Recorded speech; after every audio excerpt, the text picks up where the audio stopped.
Hello दोस्तों, राधे राधे, जय माता दी। आज हम जानेंगे इस वीडियो के माध्यम से इस साल 2025 में करवा चौथ कब पड़ रही है, इसकी शुभ मुहूर्त क्या है, क्या करना चाहिए, क्या नहीं करना चाहिए और क्या क्या इसकी पूजा विधि रहेगी। तो वीडियो में लास्ट तक जरूर बने रहिएगा। हिंदू धर्म में कार्तिक मास की चतुर्थी तिथि पर महिलाओं द्वारा करवा चौथ व्रत रखा जाता है। यह व्रत सुहागिन महिलाएं अपने पति के लंबी आयु के लिए यह व्रत रखती हैं, बिना कुछ खाए पिए। दक्षिण भारत के मुकाबले इस व्रत का उत्तर प्रदेश में ज़्यादा चलन है।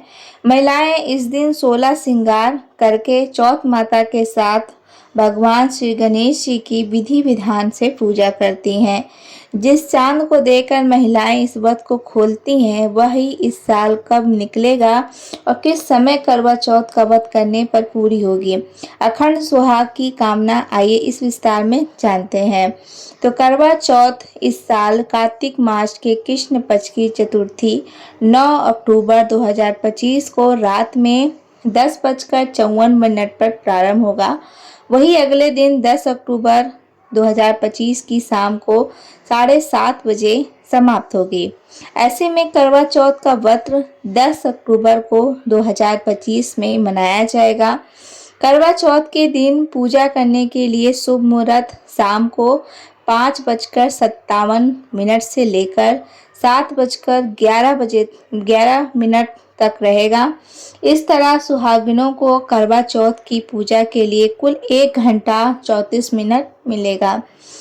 जिस चांद को देखने के बाद सुहागिन महिलाएं करवा चौथ का व्रत खोलती हैं, वह 10 अक्टूबर को 2025 की रात को 8:13 पर निकलेगा। तो ये हमने आपको चंद्रोदय का भी समय बता दिया। करवा चौथ के दिन सुहागिन महिलाएं पूरे दिन निर्जल व्रत रखती हैं और शाम के समय शुभ मुहूर्त में चौथ माता की पूजा करती हैं। इस पूजा में करवा चौथ की व्रत की कथा को श्रद्धा पूर्वक कहा या सुना जाता है। करवा चौथ वाले दिन चंद्र दर्शन का बहुत ज़्यादा महत्व होता है। रात में जब चंद्रमा निकलता है तो महिलाएं चलनी में दिया रखकर चांद को देखती हैं और उसकी पूजा करती हैं। इसके बाद करक से जल चढ़ाया जाता है। फिर सुहागिन महिला एक बार फिर चलनी का प्रयोग करते हुए अपने पति को देखती हैं। पूजा के अंत में पति अपने पत्नी को पानी पिलाकर व्रत को संपूर्ण करते हैं। अब हम जान लेते हैं करवा चौथ का जब हम व्रत रखते हैं तो क्या क्या चीज़ें हमें पहनना ज़रूरी होता है, कौन कौन से वो 16 श्रृंगार होते हैं जो हमें करना चाहिए और सरगी के समय हमें क्या खाना चाहिए। जिनके यहाँ पे सरगी खाई जाती है वो क्या ले सकते हैं और इसमें आप कौन कौन सी चीज़ों का सेवन कर सकते हैं। करवा चौथ पर लाल वस्त्र पहनने, 16 श्रृंगार करें और चंद्र दर्शन के बाद ही व्रत खोला जाता है। सरगी में आप फल, दूध, दही और मेवे खाएं। दोपहर और रात के भोजन से बचें और निर्जल व्रत रखें। सफ़ेद, नीला, काला, क्रीम जैसे अशुभ रंगों से बचें और पूजा की थाली में फूल, फल और मिठाइयाँ जरूर से शामिल करें। लाल और शुभ रंग होता है। सुहागिनों को लाल रंग के कपड़े पहनने चाहिए जो प्रेम और सौभाग्य की प्रतीक है। पूजा अर्चना से पहले 16 श्रृंगार अवश्य करें जिसमें चूड़ी, मेहंदी, सिंदूर आदि शामिल है। हल्का और पौष्टिक भोजन, सरगी में हल्का और पौष्टिक भोजन जैसे दलिया, उपमा, पोहा, मूंग दाल या चीला खा सकते हैं सूर्योदय के पहले। फल और मेवे, जब केला, अनार जैसे फल और बादाम, अखरोट, किशमिश भी खा सकते हैं।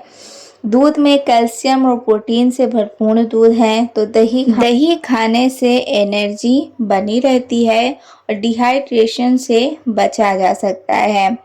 व्रत के दौरान निर्जल व्रत रखें यानी पानी भी ना पिएं।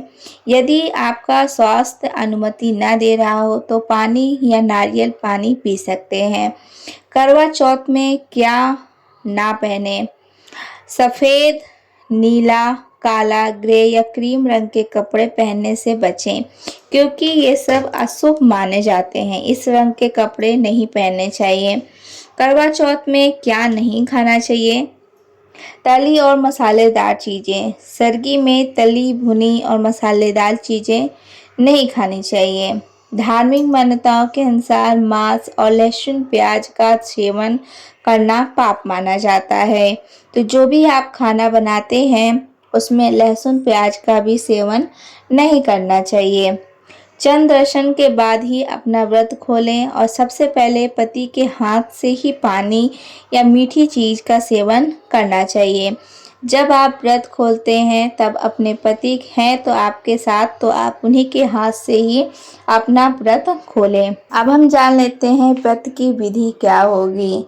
कार्तिक मास के कृष्ण पक्ष की चतुर्थी को करवा चौथ कहते हैं। सुहागिनी स्त्रियों के लिए यह बहुत ही श्रेष्ठ व्रत होता है।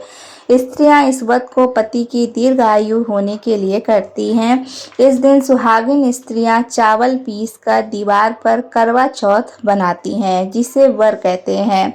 इस करवा चौथ में पति के अनेक रूप बनाए जाते हैं तथा सुहाग की वस्तुएं जैसे चूड़ी, बिंदी, बिछुआ, मेहंदी और महावर आदि के साथ साथ दूध देने वाली गाय, कौवा बेचने वाली कुम्हारिन, महावर लगाने वाली नाइन, चूड़ी पहनाने वाली मनिहारिन, 7 भाई और उनकी एकलौती बहन, सूर्य, चंद्रमा, गौरा और पार्वती आदि देवी देवताओं के भी चित्र बनाए जाते हैं।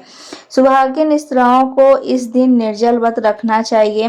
रात्रि को जब चंद्रमा निकल आए तब उसे अर्घ्य देकर भोजन करना चाहिए। पीली मिट्टी की गौरा बनाकर उनकी पूजा करनी चाहिए। यदि दीवार पर करवा चौथ बनाने में कोई असुविधा होती है तो आप करवा चौथ का चित्र बाजार से भी लाकर दीवार पर चिपका सकते हैं। अब हम आपको एक करवा चौथ की एक छोटी सी कहानी सुनाने जा रहे हैं। एक साहूकार था, उसके 7 बेटे और 1 बेटी थी। सातों भाई व बहन एक साथ बैठकर भोजन करते थे। एक दिन कार्तिक की चौथ का व्रत आया तो भाई बोला, बहन आओ बहन भोजन करते हैं। बहन बोली, आज करवा चौथ का व्रत है, चांद उगने पर ही खाऊंगी। तब भाइयों ने सोचा कि चांद उगने तक तो बहन भूखी रहेगी। एक भाई ने दिया जलाया, दूसरे भाई ने चलनी लेकर उसे ढका और नकली चांद दिखाकर बहन से कहने लगा, चल चांद उग गया है, अर्घ्य दे ले। बहन अपनी भाभियों से कहने लगी, चलो अर्घ्य दे दो भाई भैया। बोली, तुम्हारा चांद उगा होगा, हमारा चांद तो रात को उगेगा। बहन ने जब अकेली ही अर्घ्य दे दिया और खाने लगी तो पहले ही ग्लास में बाल आ गया और दूसरे ग्लास में कंकड़ आया और तीसरे ग्लास में मुंह की ओर किया हुआ तो ससुराल से संदेश आया, उसका पति बहुत बीमार है, जल्दी भेजो। माँ ने जब लड़की को विदा किया तो कही, रास्ते में जो भी मिले उसके पांव लगना और जो कोई सुहाग का आशीर्वाद दे तो उसके पल्ले में गांठ लगाकर उसे कुछ रुपए देना। बहन जब भाइयों से विदा हुई तो रास्ते में जो भी मिला यही आशीष दी, तुम 7 भाइयों की बहन, तुम्हारी भाई सुखी रहें और तुम उनका मुख सुख देखो। सुहाग का आशीष किसी ने भी नहीं दिया।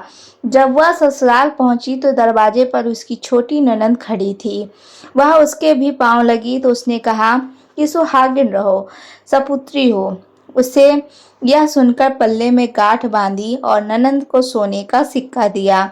जब भीतर गई तो सास ने कहा, पति धरती पर पड़ा है।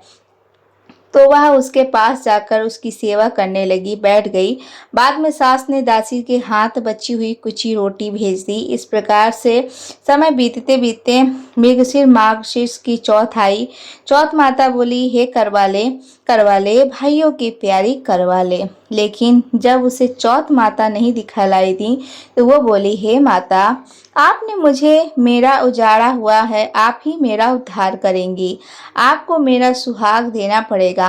तब उस चौथ माता ने बताया, पौष की चौथ आएगी, वह मेरे से बड़ी है, उसे ही कहना, वह तुम्हारे सुहाग वापस देगी। पौष की चौथ आकर चली गई, माघ की भी चली गई, फागुन की भी चली गई, चैत बैसाख जेठ आषाढ़ और श्रावण भादों की सभी चौथ आई और यही कहकर चली गई कि आगे वाली को कहना। और साज की चौथ आई तो उसने बताया, तुम पर कार्तिक की चौथ नाराज है, उसी ने तुम्हारा सुहाग लिया है, वही वापस कर सकती हैं, वही आएंगी तो पांव पकड़कर विनती करना। यह बताकर वह भी चली गई। जब कार्तिक की चौथ आई, वह गुस्से से बोली, भाइयों की प्यारी करवा ले, दिन में चांद उगाने वाली करवा ले, व्रत खंडन करने वाली करवा ले, भूखी करवा ले। तो यह सुनकर वह चौथ माता को देखकर उसके पांव पकड़कर गिड़गिड़ाने लगी, हे चौथ माता, मेरा सुहाग तुम्हारे हाथों में है, आप ही मुझे सुहागिन करें। तो माता बोली, पापनी हत्यारनी, मेरे पांव पकड़कर क्यों बैठ गई है? तब वह बोली कि जो मुझसे भूल हुई है मुझे क्षमा कर दो, अब भूल नहीं करूंगी। तो चौथ माता ने प्रसन्न होकर आंखों से काजल, नाखूनों में से मेहंदी और टीके में से रोली लेकर उसकी छोटी उंगली से उसके आदमी पर छिटक दिया और वह उठकर बैठ गया और बोला, आज मैं बहुत सोया। वह बोली, क्या सोई, मुझे तो 12 महीने हो चुके हैं, अब जाकर चौथ माता ने मेरा सुहाग लौटाया है।